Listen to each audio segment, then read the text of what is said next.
जिला एवं सत्र न्यायाधीश साहब, माननीय एसीडी मैम, एमएससीटी जज साहब, सीजीएम साहब और बार के सचिव श्री श्रृंगी जी, सभी को मेरा नमस्कार।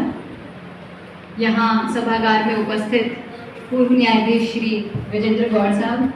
हमारे सभी न्यायिक अधिकारीगण, न्यायिक कर्मचारीगण, अधिवक्तागण, विभिन्न बैंक व वित्तीय संस्थानों से पधारे प्रतिनिधिगण, सरकारी विभागों के प्रतिनिधिगण व मीडिया हाउस से पधारे सभी लोगों का मैं हार्दिक स्वागत करती हूँ, अभिनंदन करती हूँ। नेशनल लीगल सर्विसेज अथॉरिटी और Rajasthan state legal services authority के तत्वाधान में तथा हमारे परम आदरणीय व सम्माननीय अध्यक्ष जिला सेवा प्राधिकरण एवं जिला एवं सत्र न्यायाधीश महोदय के मार्गदर्शन में, साथ ही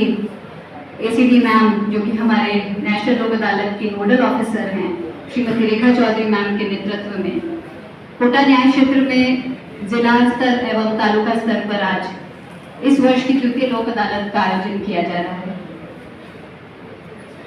लोक अदालत के सफल आयोजन सर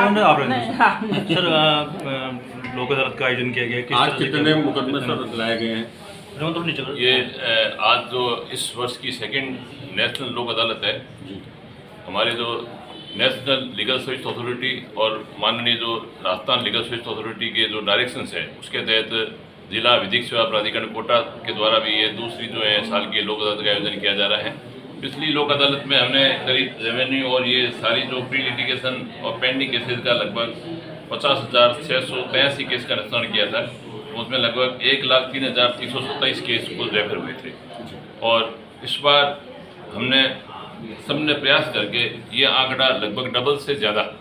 करने का प्रयास किया है और हमारा पूरा जो है वो हमारी विधिक सेवा प्राधिकरण की जो सचिव है गीता चौधरी जी और नोडल ऑफिसर रेखा जी और हमारे जो न्यायिक अधिकारी और बार संघ कोटा के सबके सहयोग से हमने विभिन्न जो लिटिगेशन जो हमारे पेंडिंग केसेज है, जैसे फैमिली कोर्ट्स के हैं, एमएससीटी के हैं, एमबी एक्ट के हैं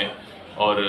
इस तरह से सिविल लिटिगेशन जो लंबे समय से चल रहे हैं, उन सब केसों का हमने जो है लोक अदालत के माध्यम से निस्तारण करने का और उसमें हमने समझाइश के लिए पूरा प्रयास किया है और हम आशा करते हैं कि आज जो प्री लिटिगेशन के लिए हमारे पास बैंक, बीमा और जो बैंक के अलावा जो फाइनेंस कंपनियां हैं ये सारे यहाँ आए हैं, तो ये आम जनता के जो प्री लिटिगेशन जो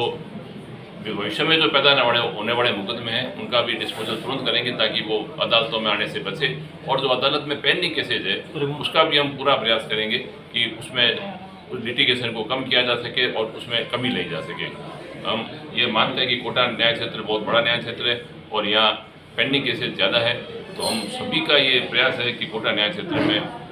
जो मैक्सिमम लोक अदालत के माध्यम से जो है निस्तारण करें। आम जनता से मैं यही कहना चाहूँगा कि लोक अदालत का सार यही है, किसी की जीत नहीं है और किसी की हार नहीं है, दोनों पक्ष जीत के जाते हैं और लोक अदालत का फैसला है वो एक अंतिम फैसला हो जाता है। हर केस की आगे अपील का प्रावधान है, लेकिन लोक अदालत चूँकि